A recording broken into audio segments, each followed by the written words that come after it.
going to have to deal with real life.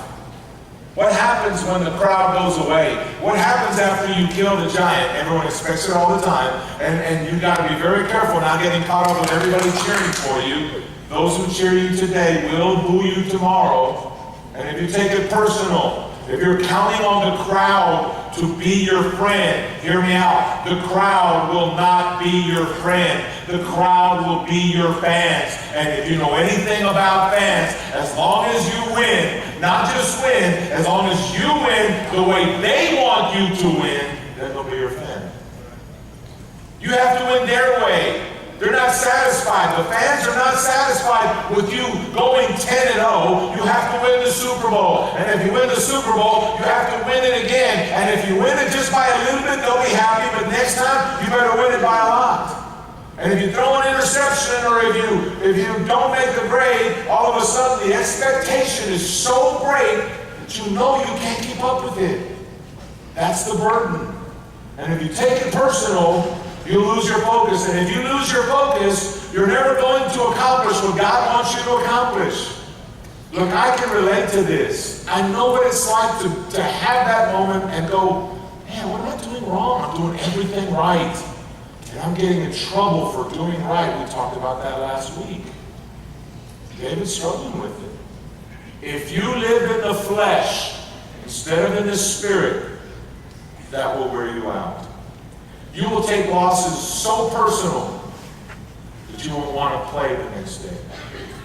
You'll take it so personal when someone attacks you or someone criticizes you. A lot of you in this room take it personal when people attack you, when people say bad things about you, when your friend turns away from you, when your girlfriend leaves you for someone else. Look, I understand, Coach, you're telling me to not take it personal. I'm not a machine. I'm not saying that. What I'm saying is this: if you stay in that moment, you'll lose your focus and you'll never reach your potential. You've got to learn how to move away from the personal. Because if you don't, you're going to struggle. All right, let me show you this next picture. And as I show you this next picture, this guy is obviously number 23. He's won a lot of titles. He's done a lot of wonderful things. And if you look very closely at this picture, some people are cheering him and some people are booing him. Because some people don't like him. And here's why they don't like him: because he always wins. God, what's wrong with always winning? And some people can't stand him because he always wins. See, people want you to win for a little bit, but when you win too much, they cheer for the underdog. When you're the underdog, they're going to cheer for you. But when you're always the winner, they're going to be jealous of you and they're going to hate you. I hope you understand that. All right, I've lost a lot of coaching friends the minute we started winning a lot. When we didn't win a lot, they said, Coach, you're a great guy. That's because you beat me by 30 points. That's why you think I'm going to beat you. But when we beat you by 30 points, now you don't like me. It's an amazing thing.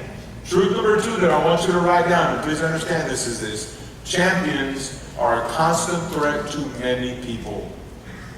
The minute you choose the life of a champion, you're going to be a threat. David, because he killed the giant, he became a threat. So much so, David's wondering, does the king really want to kill me? And the king's son, Jonathan, says, he doesn't want to kill you. That's my dad. My dad's not like that. I'm telling you, your dad's crazy. No, he's not crazy. So here's what the two decided to do.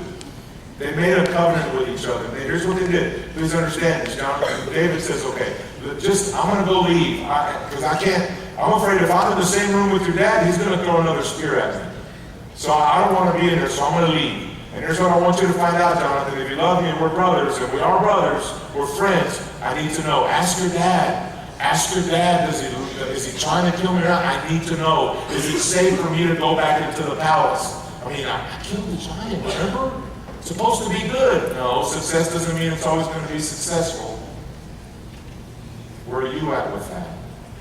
You've won, you've come to church, things are good. People say, when you go to church, God's going to fix all your problems. Everything's going to be perfect. Nope. Life's still going to stink sometimes. Life is still going to be ugly sometimes. And you're still going to have problems. And then you feel lonely because you don't think God is there when you need God the most. So David and Jonathan get together, they make this agreement, and here's what Jonathan and David come to an agreement with. Look, tomorrow I'm going to get behind this stone, this big pile of rocks, and I want you to take 3 arrows. And if your dad wants to kill me, I want you to take the arrows and shoot them over the rocks. And if I see that the 3 arrows go past me, then I know it's not safe for me and I need to leave. And Jonathan says, dude, don't worry about it. My dad's not going to do that. Okay, so if it is safe, then when you shoot the arrows, shoot them in front of the rocks. And that's our sign. And that's it. That way I'm going to know. I'm going to know I'm safe and I can come into the palace. Okay? So David leaves. And the first day the king's wondering where he's at, and he doesn't say anything. The next day, David's not at the table. And the king gets very upset, and he gets very upset at his son. Watch what happens in Samuel chapter 20, verses 28 through 34. Jonathan replied, this is to his father, David earnestly asked me if he could go to Bethlehem. 29 says this. He said, please let me go, for we're having a family sacrifice. My brother demanded that I be there. So please let me get away to see my brothers. That's why he isn't here at the king's table. And he's lying, but he's wanting to find out how his dad is going to react. Saul boiled with rage at Jonathan. And this is what he calls him. He calls him, you son of a perverse and rebellious woman.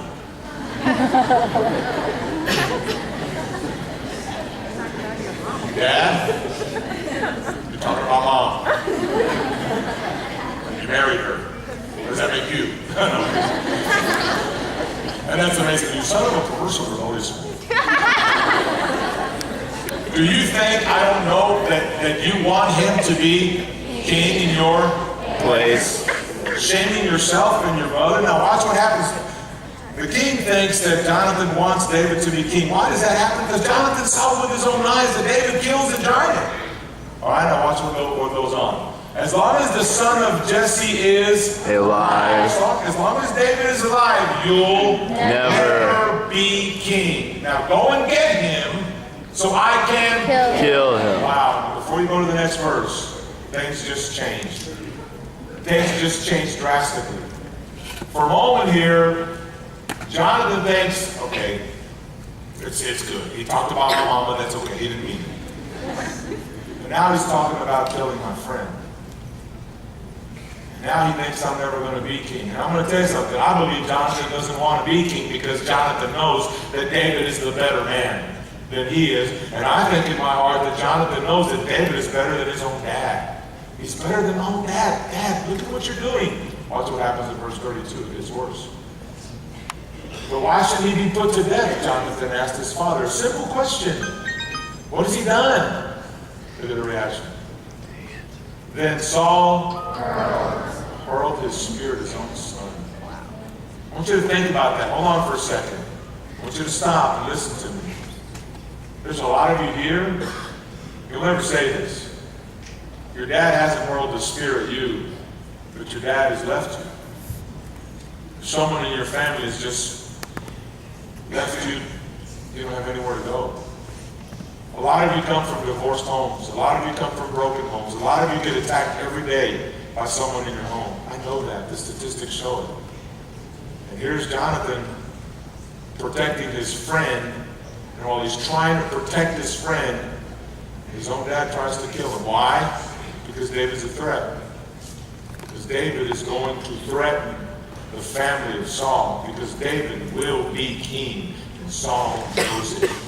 So he tries to kill Jonathan, intending to kill him. So at last, Jonathan realized that his father was really determined to kill David.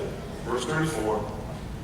Jonathan left the table in fierce anger and refused to eat on the second day of the festival, for he was crushed. He was crushed.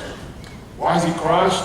He's crushed because he knows Dad wants to kill my best friend. And now my best friend can't be with me. Now my best friend, I can't, it's over. Income separation. That's the hardest thing for you.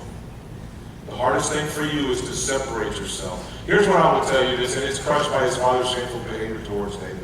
If I could have the band come up, I want to share this with you. Because because I want to stay on this for a little bit, and then we're going to worship. The hardest thing that I found out about high school, because I've been in it for 28 years, and actually 32 years counting my days in high school, is you develop friendships with each other. And the tough part about friendships with each other in high school is you're at a very unusual time in your life. And you make friends and you lose friends, and friends betray you and friends go somewhere else, and you have these friends, and as you counted on these friends, you have teammates, you have classmates, you have people that you count on, but your life is constantly changing. And as your life constantly changes, so do your friends constantly change. Look, you need to understand this, and please note this, and this is hard for you. Some of you guys right now that are seniors, never again in your entire life will you be around as many people that know you as in high school. There'll never be another time. In all my years of teaching and all my years of coaching and preaching, your high school life is where you will meet and know more people than any other time in your life. You'll go to school and people will know you and people know who you are, and if people don't know you very much right now, as you get older, you'll go to a job and people will turn to their desk and they won't even care about you. And they don't even know about your family, they don't even know about your issues, they know nothing about you. The time for you to find friends and the time for you to know that you're important is in high school. This is it. You'll go to college and you'll go to college with people who you won't even know, and they won't even know you. And those of you that are teammates, you've grown up with your friends since you were in elementary school. And then you go to college and it's a business, and one guy tries to beat you to try to get the starting position, and he says he's your friend and he's not. You're going to go through a lot of situations where you're going to move away. You're going to graduate from high school.